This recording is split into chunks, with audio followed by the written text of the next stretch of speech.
여러분 안녕하세요. 줄리아TV 줄리아입니다. 여러분 새해가 밝고 처음 찍어보는 영상인 것 같은데 오늘은 어떤 리뷰를 갖고 왔냐면 오프화이트에 대한 이야기와 그리고 오프화이트 더텐 컬렉션의 마지막 제품 바로바로 박스 안에 있는 오프화이트 나이키 맥스 90을 데리고 왔습니다. 이것도 마찬가지로 저는 당첨되지 못했지만 추인검 또 엔젤님이 빌려주셔서 감사하게도 리뷰를 찍게 되었어요. 네, 오늘은 이 제품에 대한 이야기들도 하겠지만 조금 더텐 컬렉션에 대한 이야기들 그리고 오프화이트라는 브랜드에 대해서는 잘 아실 수 있지만 버지라블로와 그 오프화이트에 대해서 간략하게라도 조금 더 아시고 싶은 분들을 위해서 조금 이야기를 해보려고 하니까 재밌게 끝까지 시청해 주시기로 꾹꾹 약속해. 리뷰 시작합니다. 여러분 제가 머리를 바꿨는데요. 해보고 싶던 백금발을 해보려고 머리 색깔을 한 번 더 빼봤어요. 저는 조이 씨가 아니지만 조이 씨의 풀뱅이 요즘 예쁘다고 제 친구 흰둥이와 떠니가 이야기를 해줘서 잘라봤는데 어떤가요?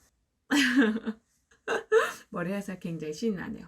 아무튼 이 제품은 이번에 발매된 건 아니고 거의 이제 발매한 지 1년이 다 돼가요. 작년에 19년도 2월 7일 날 발매가 되었고요. 정가는 $160, 우리나라 돈으로 18만 9천 원에 발매가 됐어요. 근데 당연히 발매가 많이 됐던 제품도 아니고 이 제품은 역시나 라프를 통해서 진행이 됐죠. 근데 국내에는 여성 사이즈는 아예 안 들어왔고요. 해외 사이트를 통해서 구할 수가 있었고 남성분들의 사이즈는 국내와 해외 사이트에서 라프를 통해서 받으실 수가 있었고 또 너무 잠방버스 터지는 귀여운 요 토들러는 나이키 공홈에서만 발매가 됐어요.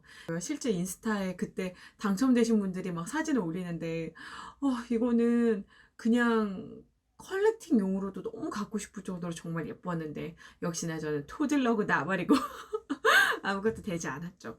근데 이 제품이 여러분 오프화이트와 나이키 콜라보 더텐의 가장 마지막 시리즈였기 때문에 많은 분들이 진짜 기념비적으로도 갖고 싶었고 조금 의미가 있기 때문에 저도 많이 갖고 싶었던 신발이었어요. 현재 리셀가는요. 국내에서는 한 6, 70만 원대 되고 해외에서는 한 50만 원대에서 80만 원대까지도 가요.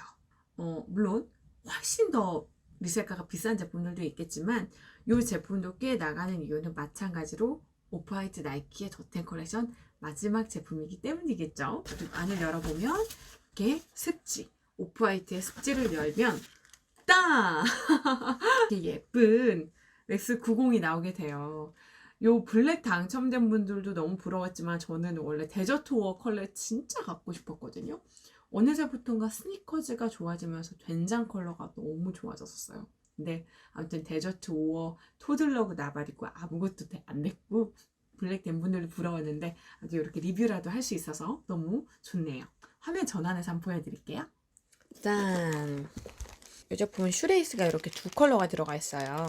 그리고 여기 안에 보시면 오프화이트 특유의 슈레이스 이런 레터링이 다 이렇게 끝부분에 마감 짓는 부분에 이렇게 들어가 있고요. 솔과 그리고 스웨이드 그리고 누벅 이런 가죽들이 같이 믹스가 되어 있고 이 홈을 만들어서 여기에다 이 수시를 꽂아 넣은 것 같은 그런 느낌으로 옆면을 마무리를 같이 해줬어요.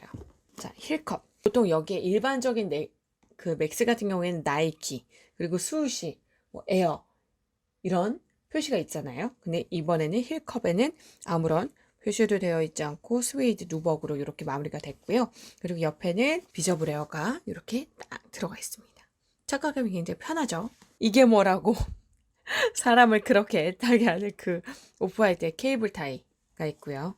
요 소라색과 이 블랙 그리고 화이트 톤의 조화가 너무 멋있는 것 같고 요 스우시 끝에 외곽에 있는 이 박음질 보이시나요? 요게 저는 뭐라고 해야 되나? 이 나이키의 스우시조차 조금 오프화이트스럽게 만드는 부분이라고 할까?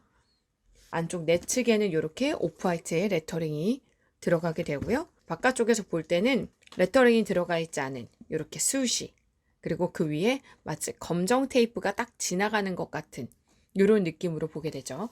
노출되어서 마감되지 않은 이런 스펀지 같은 요 재질에다가 요거 손톱 자국이나 이런 걸로 굉장히 쉽게 찢어질 수 있어요. 그래서 신으시는 분들은 좀 주의해서 신는 편이시잖아요. 그리고 여기 안에 인솔은 이렇게 오프화이트 더 텐의 표시가 들어가 있고, 얘는 분리가 가능한 인솔이지만 저는 구독자님의 신발이기 때문에 함부로 막 꺼내지를 못하겠어요.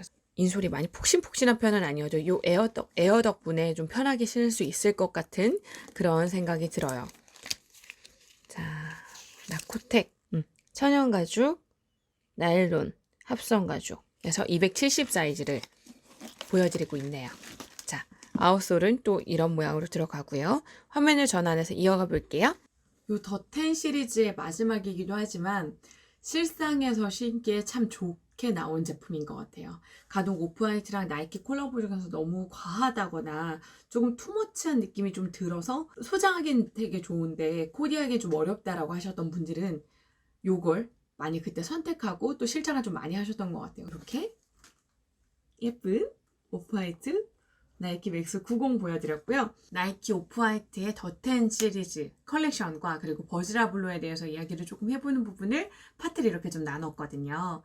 자, 더10 컬렉션은 뭐냐면 요즘에는 스니커즈 관심 있는 분들이 진짜 많아졌잖아요. 근데 2015년도 그리고 2017년도 요때는 어떻게 보면 아디다스의 그 부스트 폼을 장착한 이지 부스트 이런 게 굉장히 인기가 많았기 때문에 나이키의 오래된 조던이라든지 이런 농구화들이나 좀 오래된 클래식한 모델들은 크게 인기가 없었던 시기예요. 근데 요때부터 시작해서 요 더10 컬렉션이 굉장히 크게 인기를 얻게 되는데 그 이유는 무엇이냐면 나이키 신발의 10종류 더10이죠. 이 10종류의 신발에 오프화이트의 이 감성을 더해서 오프화이트스럽지만 나이키의 그 클래식한 아웃라인과 폼, 그 레이아웃을 그대로 가져가는 나이키와 오프화이트의 정말 완벽한 콜라보가 성공적으로 이루어지게 되는 게 바로 이 더10 컬렉션이에요.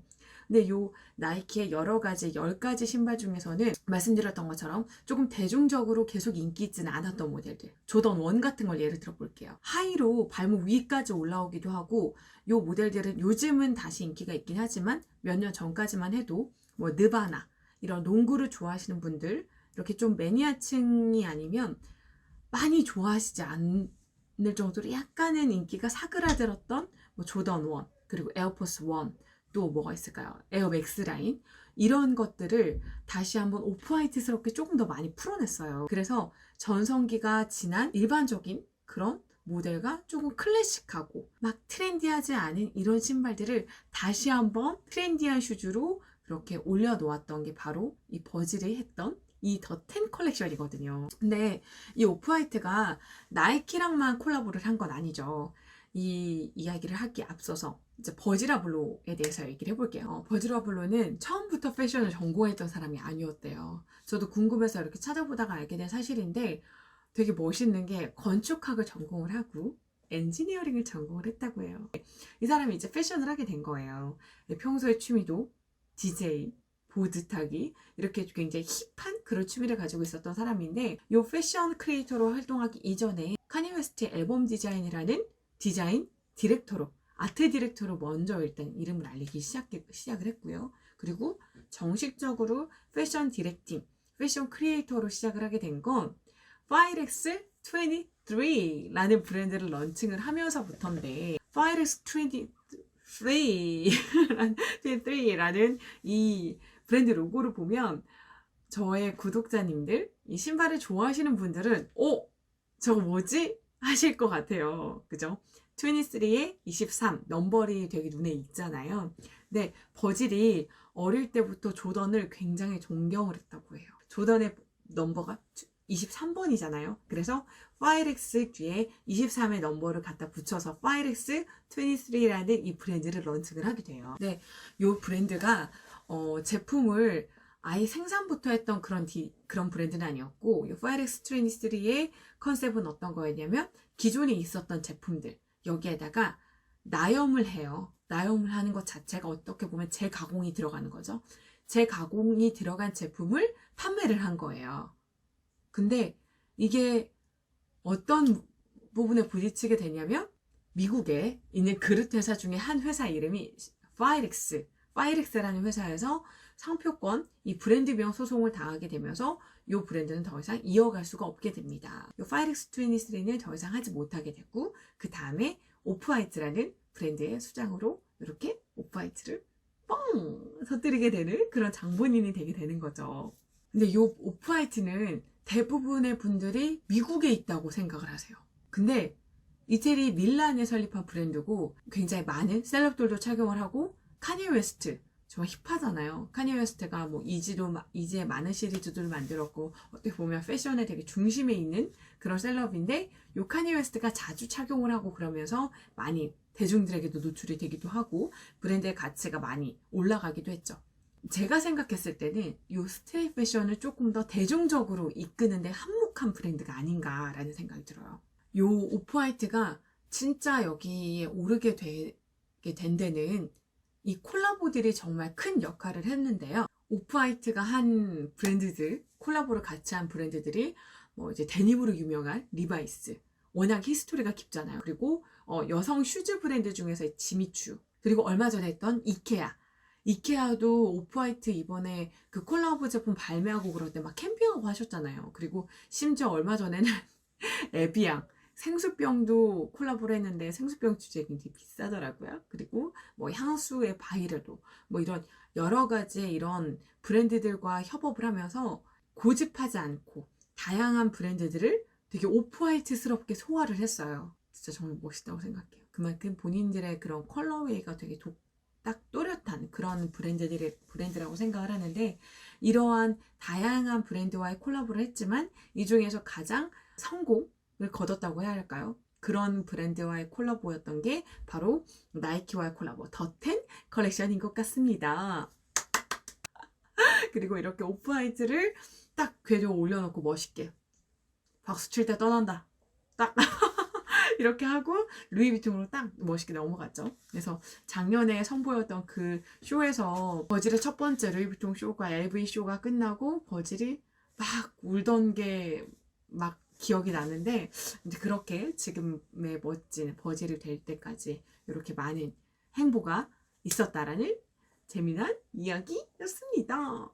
그래서 이렇게 오프화이트와 그리고 버즈라 블루 요 나이키 더10 컬렉션의 마지막인 나이키 오프화이트 맥스 90의 리뷰를 해봤는데요. 어떻게 보면 좀 브랜드 스토리랑 풀면서 조금 길어진 감이 있긴 하지만 그래도 끝까지 봐주셔서 감사합니다.